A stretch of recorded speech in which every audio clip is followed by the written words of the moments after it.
again, everyone. Welcome back to another episode of The Richmond Way. With me again, as per usual, is Mr. Michael Soren, somewhere on the screen. I'm here somewhere. Yeah.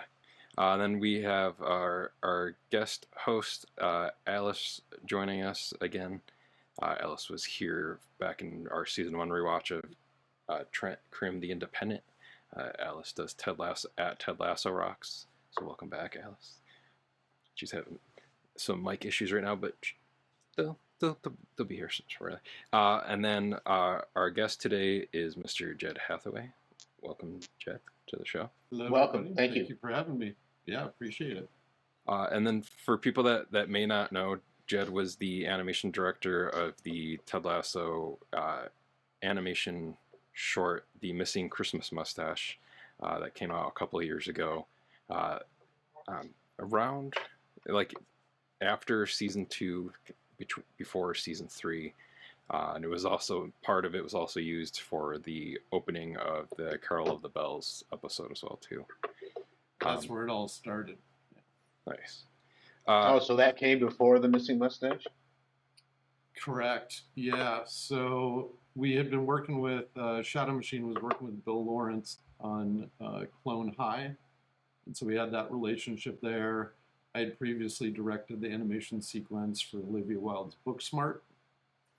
Obviously, there's a connection there. Okay. But yeah, they reached out and wanted to get that opening sequence, the title sequence, for the Christmas special. So that's where it started. We built out the stadium, the seating, and had that little intro. And yeah, that was about 6 months before they circled back and said, hey, going into season 3, we'd like to just do a holiday special as kind of a love letter to the audience and to all the fans out there, and just kind of a fun little piece to get out during Christmas. Jason had a lot of great ideas, big animation fan, and so yeah, one project kind of led to another. Nice. I feel like that makes sense with like the show mentioning, like the Iron Giant, like among like other things within the show, and I feel like Ted mentioned a few different other like animated things from time to time too, like animated films and whatnot. So I must just be Jason kind of leaking into Ted there with the animation love. Well, and what I really appreciate about the script, it was, when you were talking about the Missing Mustache and doing a script like that, it's so fantastical that it could only really be done in animation, right? I mean, that wouldn't be a plot line or a story point within an actual season of live action. So I thought it was great that they took the opportunity to say, well, if we're going to do something in stop motion, want to sort of harken back to that Rankin Bass, Christmas specials and those design sensibilities, but also just from a storytelling standpoint, I thought that was really smart. So something you can only do in animation, so it was a lot of fun. Yeah, like we did a episode. I don't know if it'll come out before this or after this, but where we talked about the short, and jokingly I was like, "Is this canon to the overall story of Ted Lasso? And if so, where in the timeline does it take place?" Yeah, and decidedly it's not. So yeah. That was actually that was part of the discussion that came up when we were looking at just the development of the characters and the story arcs of where they were at that point within the series. And I think when Jason came in and pitched the idea, it was a 3-season story arc, and that's what they had built in, right? And it looks like they may be doing a season 4 here coming up. But so they held true to that outline and those character arcs and what those performances were. When they came to this, they decided, let's not worry about what's happening in the timeline. From a character standpoint, set dressing standpoint, whatever it might be. Right. This is just a one-off. Let's go do it and tell this, fun Christmas holiday tale. Yeah, I think really the only thing is like there's that like little tongue-in-cheek thing where like Nate is like, "I love you all so much. That will never change." That was a tease. Yeah, that was definitely. You're right.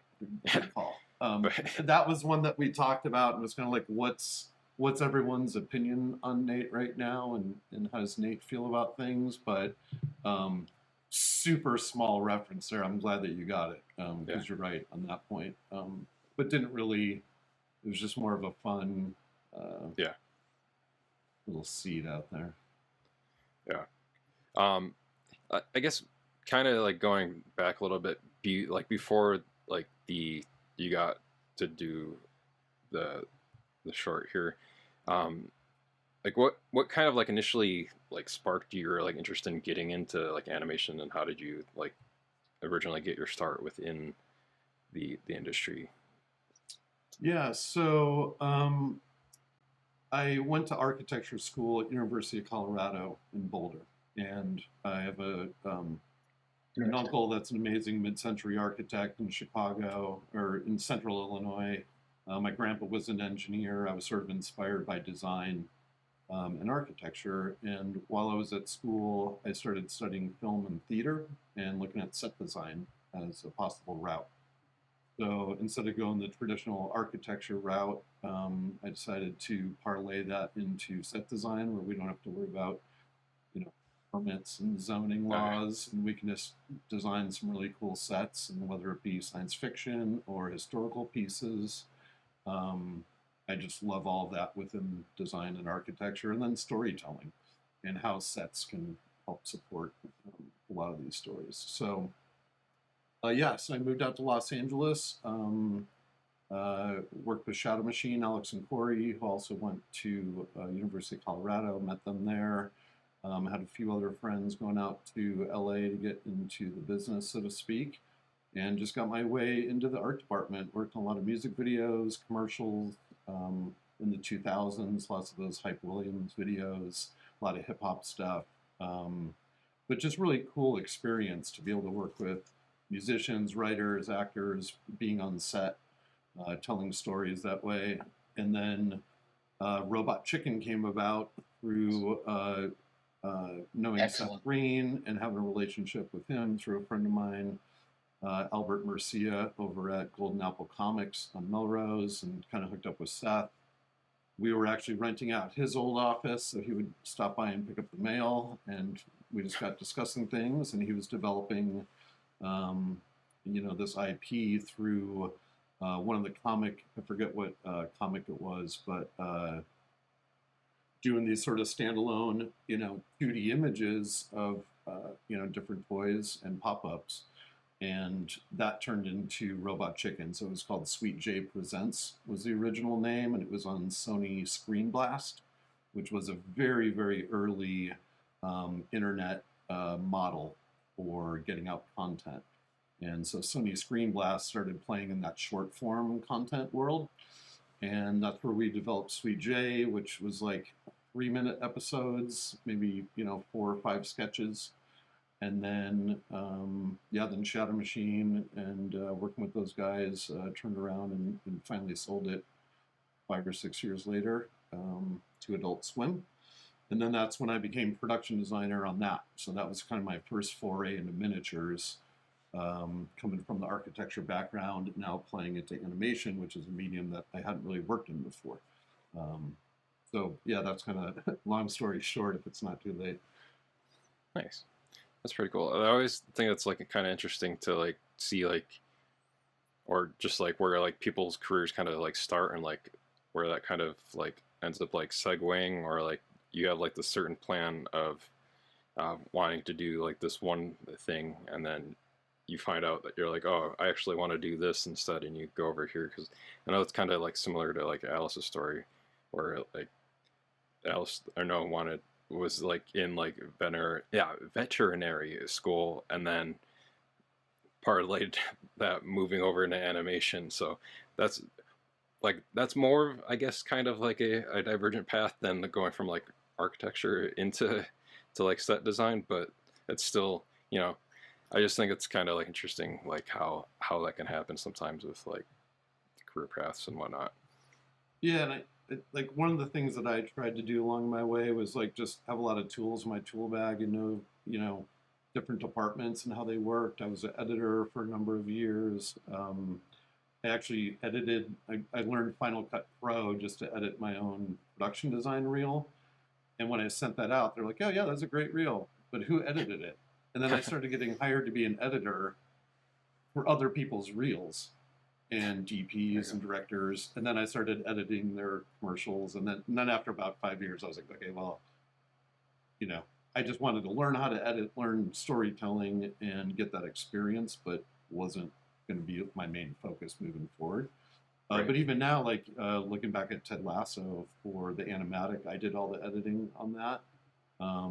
We obviously have sound designers and had some help, but at least on the back end and post production. But building out as I can build out different stories, and whether it's commercials, short pieces like this, be able to use my set design experience, editing experience to really shape and inform the rest of the crew, sort of, what the goals are and what the task is here, and have fun with it, and then let everybody loose to like do their thing and shine, so. Nice. Helps to have different traits there. That makes sense. You're saying off mic before we started this, like you had worked with Kip, who we've had on the show, doing a lot of like the audio design with him there with doing the animation. Did you? Because we also had Paul Cripps, who's the production designer for the show, on here. Did you work with Paul at all with like doing the set? I figured probably, because like you'd have to make like the set design for like the animation sets, and like how is that like going through like collaborating with building out? It was great. Yeah. So Kip Kroger, again, to your point, producer, working with him via Warner Brothers and Shadow Machine, and he was sort of the point man for me. So we had a great relationship and really understood sort of the task at hand here and what needed to get done in a short amount of time, because I don't remember the schedule, but I would say it was probably only about 2 months or so. I think we shot for maybe 7 or 8 days. I think it was just a little over a week that we shot. I think we had a weekend in there and came back like Monday, Tuesday. But Kip was fantastic, and working with Jason and Brendan and the rest of the team there, Bill Lawrence again, because Shadow Machine was working on Clone High at the time.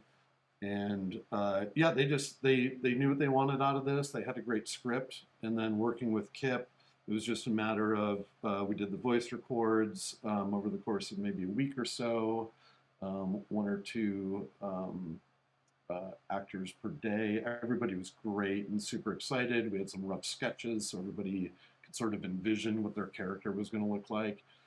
And the thing is we already had a roadmap, right, for the show. So speaking to your point about the production designer, we were able to reach out, get all the assets for the set design. They actually sent like a 3D, AutoCAD model of what they built on stage. They had all the graphics packages, so whether the locker room and the shield and all that kind of stuff that we could put on stickers, and the little water bottles and things like that in the locker room. That was a lot of fun. So yeah, the art department was great, and they sent us everything we needed that we would ask for. And same with wardrobe. We got a lot of great photos of the wardrobe. Our team did an amazing job. Nikki Rice, who leads up all the fabrication, they just did a fantastic job in their team. So all the details, all the way down to Jason's sneakers. He's a big Nike guy, right? So we know that. So we wanted to, pick out the right pair of shoes for him. So that was really cool. But yeah, overall, just super collaborative. David Rahm, the DP, he was on a podcast that I listened to where he talked about the lighting and how they lit the locker room from above, a little bit more of a cold feel.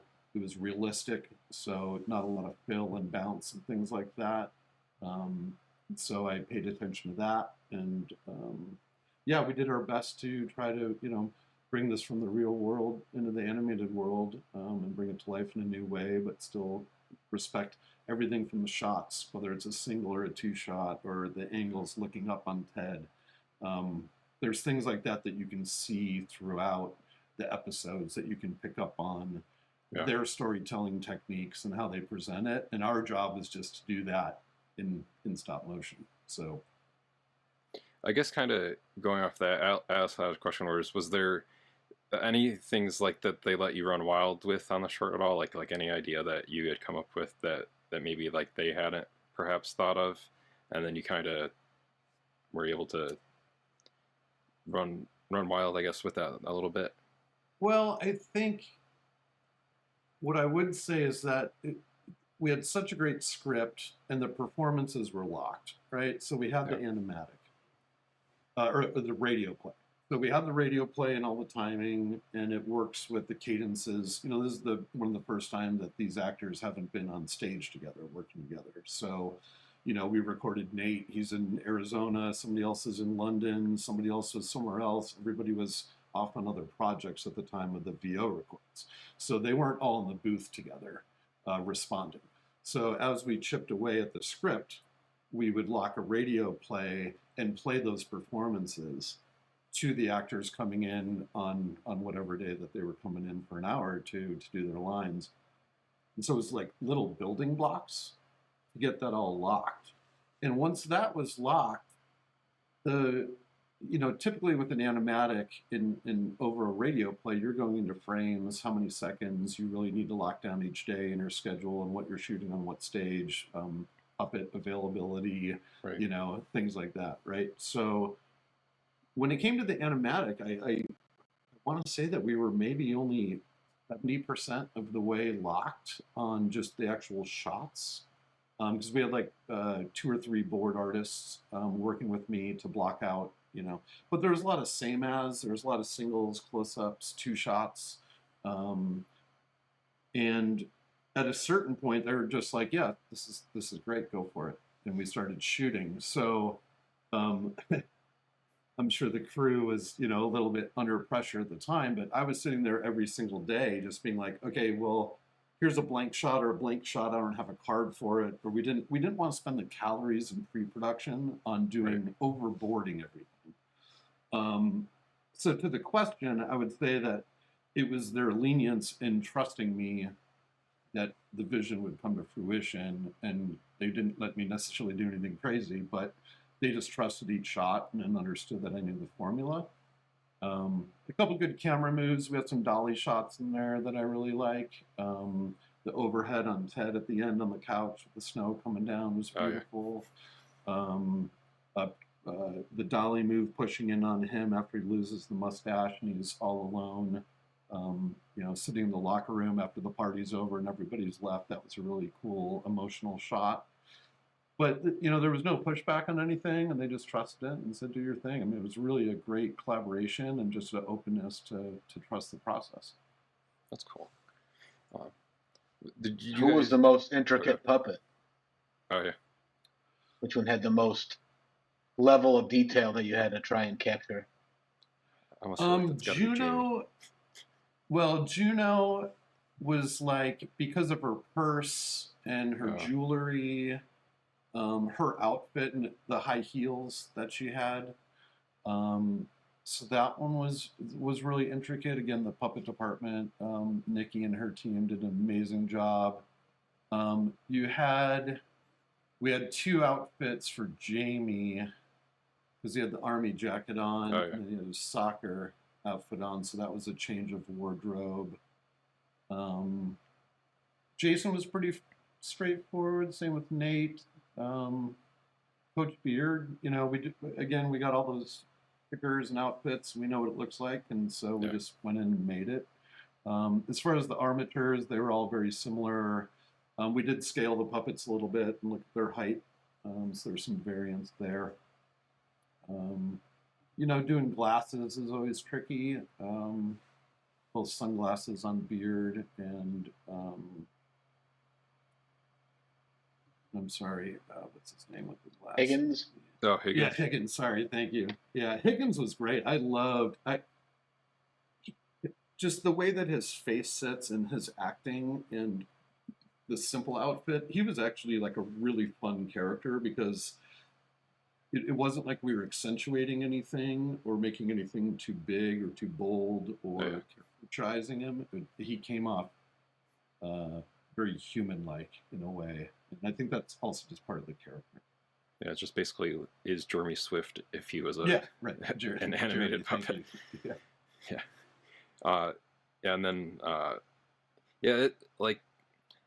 guess this would be a good spot to ask about it, because Mike's thing is that, so since this is animated too, is that Mike's theory has always been is that Jamie Tartt and handsome Squidward are the same person, and especially seeing the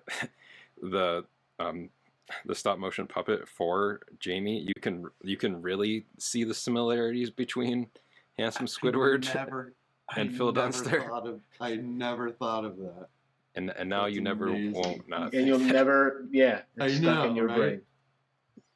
Yeah, I wish I could take credit for ripping that off or trying to do that.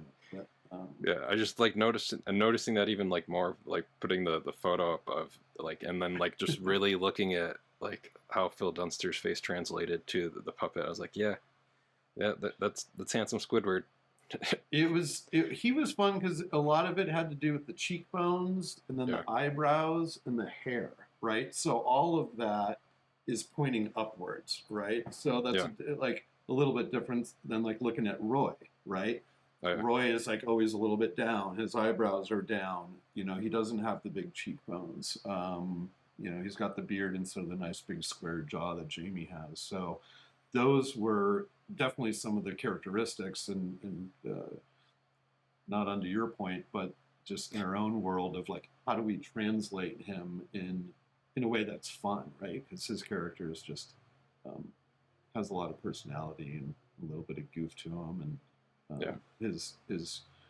the VO records were great from all the cast across the board, and it was great to see them in the booth performing, and again, without any other cast members there or feeding off each other, that they were still able to like come in and embody those characters and to give those performances. And you know, we had some latitude for trying different lines or some alt lines, you know, sketch some things out. Jason was very open and great collaboration to say, hey, you know, do you want me to do it another way? Or, hey, what about this? Or what about that? And he really has a good beat, obviously, on the show, and just the tone of it. And it was just such an easy process that everybody could hop in after not shooting for 6 months, hop in a booth somewhere on their other project and jump in for an hour and come back to that character. So that makes sense. Did you have to do any scratch voices during it at all while you were at all, or do you just already have all of their stuff? Yeah, I don't think we did any scratch. Yeah, I feel like scratch records, like just in my experience at least, is like in the commercial world, we'll do some scratch records before we finalize the pitch and the idea, and then get the actors in the booth. You know, because at that point too, you're just, you know, paying for them for that 1 hour to come in and deliver something, as opposed to something like this where it's more of these people have been living with these characters for a while. And so yeah, I don't think we did any scratch, but that comes up, you know, sometimes. Nice. And like you had brought up Rankin's Bass a little bit earlier. Like, did you work in any like or did anybody else suggest putting in any kind of like Easter eggs to like Rankin's Bass, like holiday special films or anything like that, that's like maybe like hidden or something anywhere in there, or there's stuff maybe that's not hidden, it's just like in your face? No, not really. I mean, I think, you know, it's very low-hanging fruit for people to come in every year around Christmas and be like, hey, we want to do something like Rankin Bass. And I've had a very successful campaign with Secret Weapon Marketing and the Happy Honda Days campaign that has gone on its 10th year. And that was very specific to, hey, we do want to harken back to Rankin Bass. A lot of that is just more the design language of the characters. It may not be a storytelling device or embodying those actual characters from that time, but it's more of the design sensibilities within, the felt trees, on set, and what materials did they use, and what shapes are their noses, and like Moral Oral, another show I worked on with Shadow Machine as a production designer on Moral Oral, and that also had those same sensibilities. So, that's something that comes back. I think with Lasso, we wanted to be a little bit more realistic and a little bit more detail in the shapes of the faces and embody, again, something like talking about Jamie. It's like you couldn't really do Jamie in a Rankin Bass style. Like, he needs to look like a bobblehead. Like, you have to have that characteristic, I think. And so we tried to just find like a thread the needle there between, okay, we want it to feel traditional stop motion, but we also don't have any exterior scenes. There's also not a Yeti or reindeer, or, you know what I mean? So it all takes place in reality, right? So that was kind of where, well, if you push it too far but don't have all those, magical creatures and environments to be a part of it, we're just telling a real story that would happen in live action, sans the mustache, right? Like, I think that was the only device that was like, that's the thing we're going for here. The rest of it, let's keep in reality. That makes sense. Yeah, because I know with like Community did the like Abed's Uncontrollable Christmas. That one's like feels more like in the Will Witten kind of style of like stop motion claymation. And then I remember like back in the 90s there was like the Home Improvement one where they did it where that's right. Where they all were made to like look like wood in that one too, so like that was even like its own. But I do think that's kind of interesting, like how like this, like you were saying with that, like where it's kind of meant to be more like realistic, but then you do like have those like kind of little surreal elements in it, like with like Roy's like giving his eyebrows the eyebrow to be like the mustache, or like I think like beard was it like having the fake beard under. We got the Velcro sound. Yeah, that was one of my favorite shots. Yeah. That was a lot of fun. Yeah, I think it was like those like simple goofy things that were I would say more theatrical, right? Yeah. So you could perform that on stage and have a fake beard that gets ripped off and do those fun gags, right? So it's still something that is a little based in reality, again, as opposed to a Yeti or a flying sleigh or things that are like a little bit beyond reality, right? So it had that more theatrical tone to it that played into the show as if they were almost like an SNL skit or something. I don't know. I think that's maybe in where Jason gets those ideas. Yeah, that makes sense. Yeah. Well, yeah, because Alice and I recently went to Thunder Gong, and like even that like the segues he kind of does in between like performances, in that you can feel very reminiscent of like his time like on SNL, or like kind of not controlling a room, but like holding a room and being able to perform to like the audience like that. And after that, like I would almost want to them. Well, I mean, not almost. I would think it would be cool for them to do another like just do like a full episode as like a special like this. I've been trying. Well, with like Brendan has a pretty good singing voice. We all know that Hannah's got an amazing singing voice. Jason's got a great singing voice. Nick has a great singing voice too. So I mean, like Jeremy. Yeah. Basically, the entire cast. Yeah. And we didn't get into the musical aspect because that's always something that comes up around Christmas time. Yeah. To embody that spirit and have that fun, and whether it's caroling or doing this, and I've done a lot of spots, again, just being in animation, I've more than 50% of the projects I've worked on are, holiday specials or projects. And that's one thing that, they didn't include this time around, but it'd certainly be cool moving forward. Yeah. Well, and now I mean, they could always do like a testing to like some of the music from Hannah's Christmas special that she did. Right. You could just animate it to one of the things in there. Yeah, I worked on. I directed the Binge 2 on Hulu, which had a stop motion sequence in it. So again, similar to Booksmart, right? So yeah. a feature film where they break into a stop motion sequence. In the Binge, the original live action version, they had a big song and dance. It was really a fun piece. And then with the Binge 2, they decided to do it animated, and it turned out great. We had a lot of fun with it. I got to go out and work with the cast in live action for the bookends of the sequence, going into the animation and out of the animation. So that was a lot of fun. But yeah, musical would be great. Those are always a lot of fun, and something I also feel like leans towards stop motion as far as the choreography is concerned. And Fatima Robinson, amazing choreographer that I worked with for years, to be able to work with somebody like that and translate it to an actual puppet or character. And we did that once for Happy Honda Days. We had a polar fox with a boom box and was doing a dance, and we brought in an actor, not an actor, but an actual break dancer, videographer, and filmed them, live on stage. So we had that for animation reference. So then the animators can go through, and you always want to find that, whether you're embodying a dancer or an animal or something like that. And Alice, I'm sure you know this, is studying movement and character movement. It's not always humans, or it's humans doing silly things. But yeah, musicals are fun because you can get away with a lot of stuff and do some fantastical things. Yeah, there usually is a like exaggerated movement too, which translates really well to animation.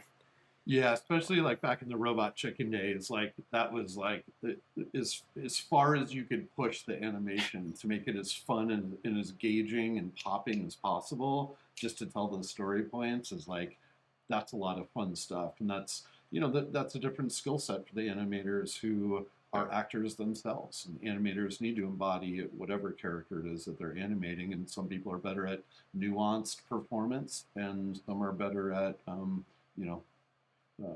big and broad kind of stuff. Yeah. So, casting is a big deal there with animators. That's true.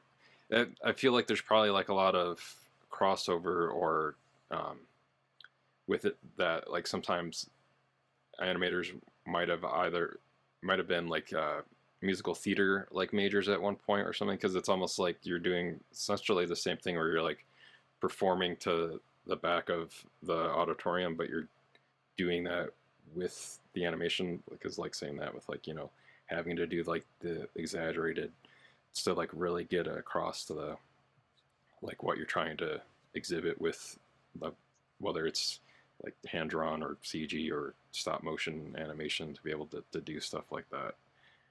Yeah, and typically you're casting animators per the character, right? And you want to keep that consistent. So, whether it's a Honda or it's a Lasso or something like that, I think, we would only have one or two animators that would do the main character, just based on, not that they're a better animator, just based on, this is their skill set fits this character, right? So it could be anything.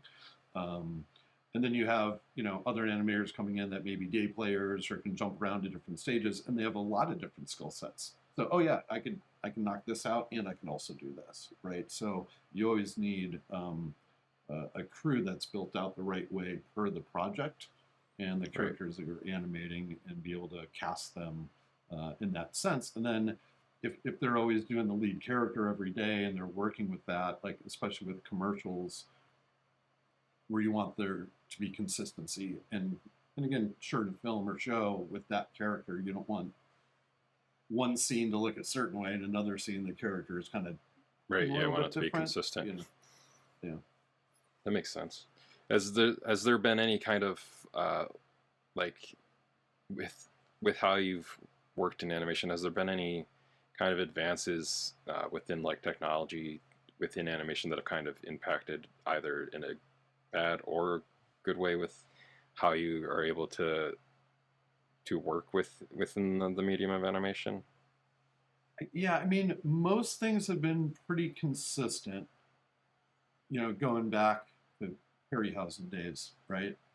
So as far as rigging and armatures and things like that, there's obviously some upgrades there, and 3D printing, came along. So we 3D printed all the heads for Ted Lasso. So again, Nikki Rice, character designer, she went in and ZBrush and created the actual sculpt for the heads. Then we 3D printed them. And then we have mouth packs for all the phonetics, for your different vowels, consonants, miles, frowns, all that fun stuff. And you build out a mouth pack that might be 12 shapes or 24 shapes, depending on the character or the performance.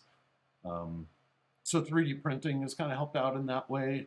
You still got to sand everything and paint everything and that kind of stuff, but you're maybe not sculpting one maquette and then building a cast and a mold, for that, and then having to do molds every day and wait for hours and hours and hours and all that stuff. So there's definitely been some upgrades over the last 10 or 15 years that just help streamline a little bit and I think are more efficient. One thing that I'm looking into is using a virtual volume stage for backdrops. There are so many green screen and VFX shots that always get pushed down the road. And what I'm looking to is to use some of that technology. I directed a project called The Plague Puppets, which was all built in 3D and Unreal Engine. So I've spent the last 2 years working in Unreal and doing 3D animation.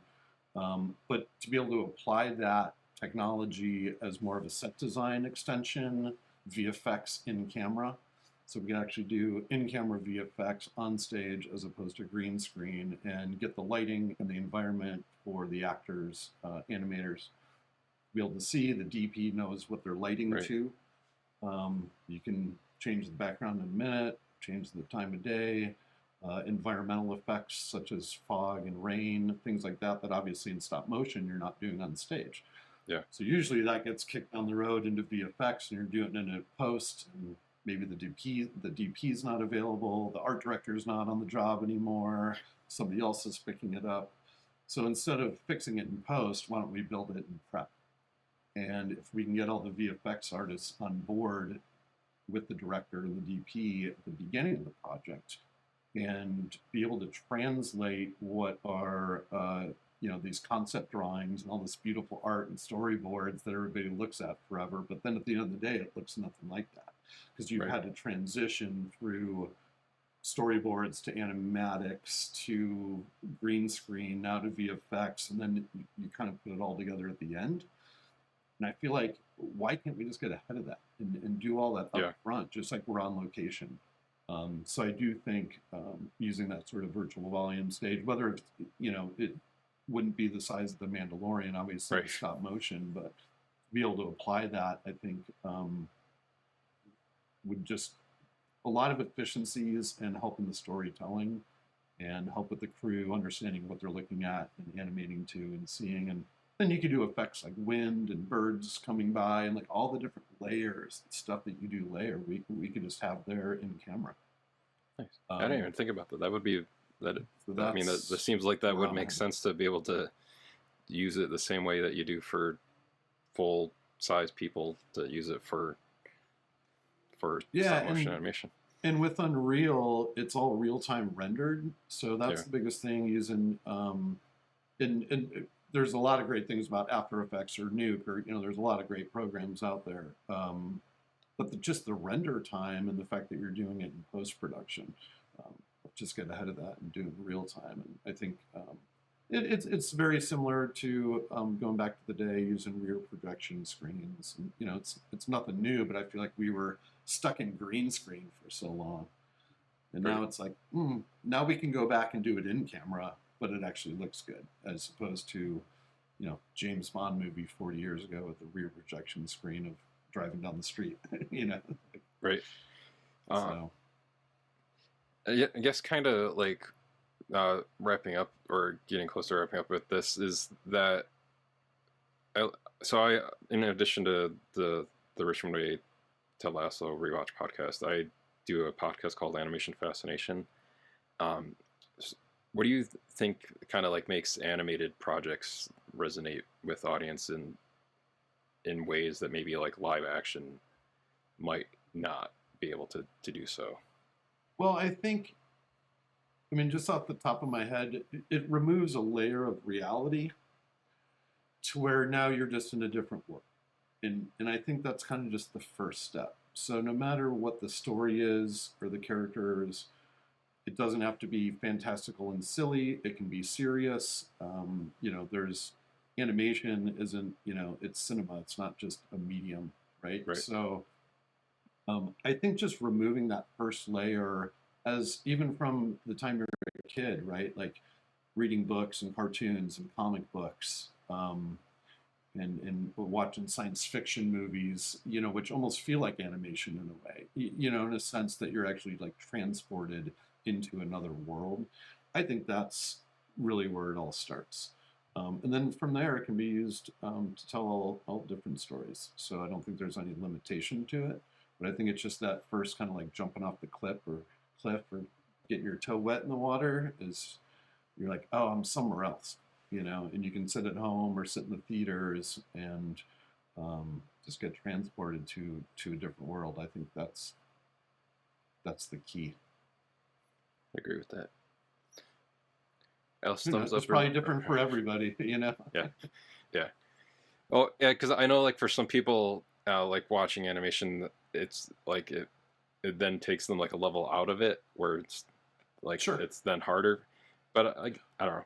I know, at least for me, it's, like, I'm able to immerse myself more into it, because it's, like, that it's not the same, like...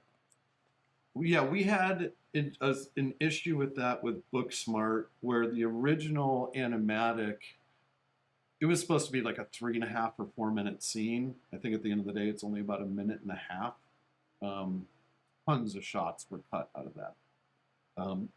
And we did an animatic that was a 2D, a typical 2D storyboard animatic. Right. We did it in color, at least, so the color was there.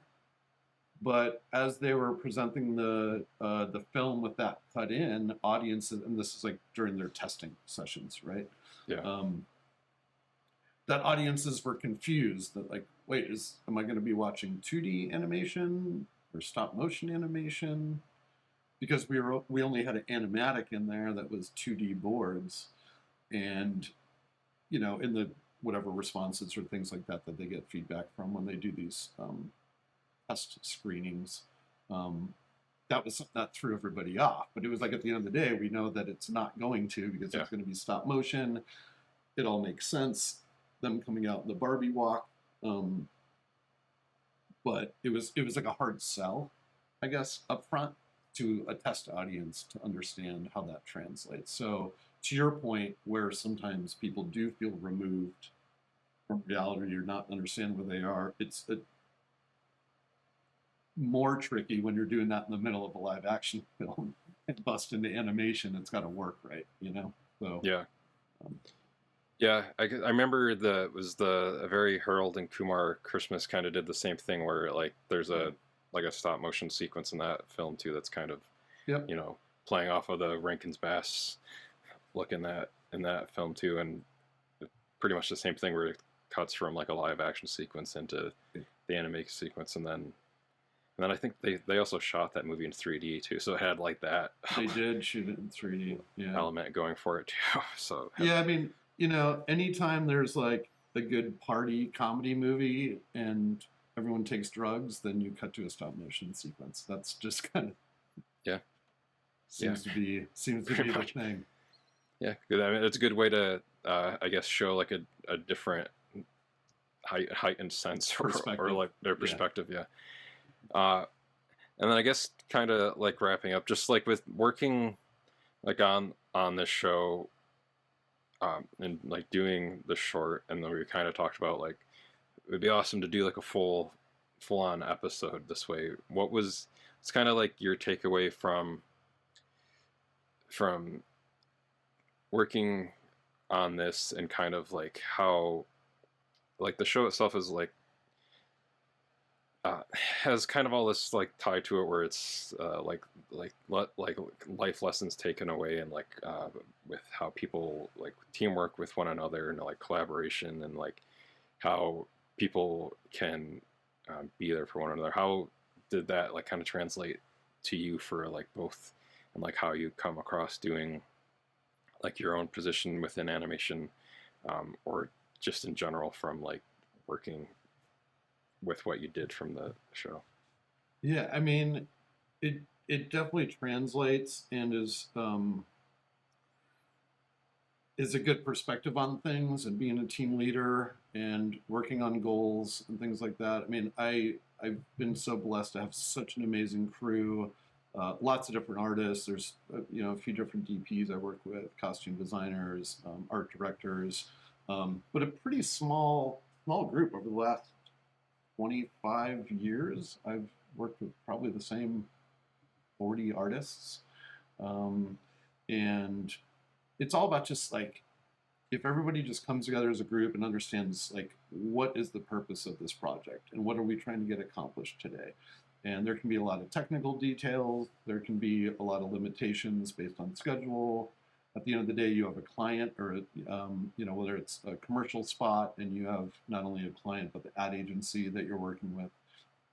What are their needs? What are they looking for? And what can we do to plus it? Right? They're coming to us basically for our expertise. So a lot of times when you're working with clients in animation, this is their first time working in animation. So they're leaning on us and the crew to best suggest whatever it may be, and go through scripts and sort of redline things, or say, well, this will be more difficult, or this might take a lot of time, or this might be expensive, things like that. So we can figure out what's the sandbox that we're playing in, how much room do we have, and then what I love doing is just moving around the different parts, whether that be puppet builds. Do we need 3 of Ted or only 2? And how can we shoot it this way or that way? Okay, are we duplicating the set for the locker room? Do we need an extra wall, or do we not need it? Or do we go green screen for those close-ups? Like a lot of like fun scheduling stuff. And I feel like this is just one of those shows, and again, just so gracious and thankful to Kip and the team, Jason, for giving us the freedom to work within our own parameters and understand like how to get this done the best way. Yeah. And everybody, the whole crew got on board with like, there wasn't like, oh, there's all these notes, we have to change this. Oh, sorry, you just built this for a day and now you have to rebuild it because somebody wasn't paying attention yesterday in a meeting and now has an opinion on it, and now we have to change stuff. It was like, yeah. It was so collaborative, but also just like very trusting, that like, it was like, here's the vision, here's what we're doing. And then everybody, time on task, followed through on their own to deliver. And I think the positivity of the show, and again, the way that Jason and Bill Lawrence and Kip gave us that space, is part of embodying what the show is all about. And they did that in production with us. Yeah. Yeah, it kind of seems like the same magic that's kind of like on screen for the show was also behind the screen, because whenever you hear any of the cast members talk about anybody else that they worked with on the show, or like whether it's Hannah talking about like that she talks to at least one person from the show every week since season 3 has wrapped, or like whoever else on the show, but like people like still hang out. Like it seems like there's always going to be like a lifelong bond from people that have worked on the show like with one another, whether there is some kind of continuation, whatever that may be, if it's an actual season 4, if it's whatever else. It just seems like that same behind the screens magic and on-screen magic kind of don't quite make a Venn diagram, but maybe just like a an overlapping circle on top of one another for that. So I think there's just special projects like that where it does resonate, and it's like everybody is like believe, and that was like our mantra from the beginning, right? And it's like everyone just gets on board, everyone has the freedom to do what they want. Again, we already had somewhat of a roadmap and blueprint for what we were doing, so we weren't reinventing the wheel by any means, right? So there was also just a lot of leniency there and trust, which is great, and really respect that from Kip and the team. Nice. So where can people find you online if you want people to check out your work or check anything else out that you have that might be coming up in the future? Yeah, I mean, I think the main one is my website, jedhathaway.com. I try to keep it real simple. So you can go to jedhathaway.com. There's a lot of behind-the-scenes images. You'll see a good 20 or 30 Ted Lasso behind-the-scenes pictures, shooting on set. You can see some of the camera setups, some details on the puppets, a lot of the crew, so a lot of crew shots in there. And the rest of my projects are on there as well. The Plague Puppets, that 3D Unreal project, NFT project that I was working on with Julie Adams, an amazing artist out of Seattle.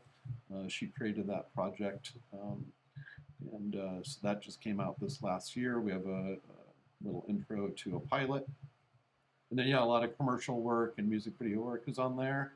Obviously, IMDb and Wikipedia and all that other boring stuff. But you can go to my website, jedhathaway.com, and find everything there. Nice. And then for Alice, people can check out what Alice does at Ted Lasso Rocks. You were talking about the Believe a little bit earlier. What Alice does is these Believe rocks. Alice will go and get a bunch of cool looking rocks, paint them with the Believe sign awesome. On it, and then give them out as basically as a way, spreading basically the positivity and whatnot of the show. There's Flavor Flav has one. Almost every single person from the cast I think has one now at this point. So if people follow Alice at Ted Lasso Rocks, every week a rock is given away. Sometimes there's a sticker or some other stuff in there. Sometimes there's art like that. But check Alice out there, and then Alice said they'll send you one as well too, Jed. So you'll get your own Believe rock from Alice. I'll get it up here. Nice. And as I mentioned before, I don't know if it was before we went live, but I do have the puppet. So maybe I'll could send you guys some other photos. But nice. Check that out when I'm back at the studio, back at Shadow. And then Bonnie wasn't here today, but you can follow Bonnie's work at vosuperhero.com. It's V as in voice, O as in over, not B as in body odor. And then she always says that joke, so I have to say it too. And then for didn't sound like that was yours. Yeah. And then the podcast and everything else is at richmondwaypod.com, or this episode, all the other episodes in the past, and everything else are. But yeah, thank you again for coming on the show today, Jed. We really appreciate it. And if you ever want to come on again in the future, or if you ever want to come on Animation Fascination, I got that podcast too. So we really do appreciate you coming on today, and thank you. Yeah, no, it was so great for you guys to reach out. You guys are obviously doing a great cause there. I was able to sort of investigate, see who you guys are, what's going on. I think that's really great stuff. Glad Jason is part of it as well and helping out. And it's so great that, 2-3 years after doing this project, people are still interested in it. It still resonates with the audience. Obviously, we looking like a season 4 coming up, which is great to sort of, bring these characters back to life. And I was just super humbled, really, to be a part of it. It was an amazing experience all around, and I wish those guys nothing but all the luck, and look forward to see what's going to happen next. Nice. Me as well. So from all of us at the Richmond Way, happy holidays, everybody, and thank you again for watching. So until next time, folks, be curious, not judgmental, and keep rewatching. This is Ted Lasso signing off. As the man once said, the harder you work, the luckier you get.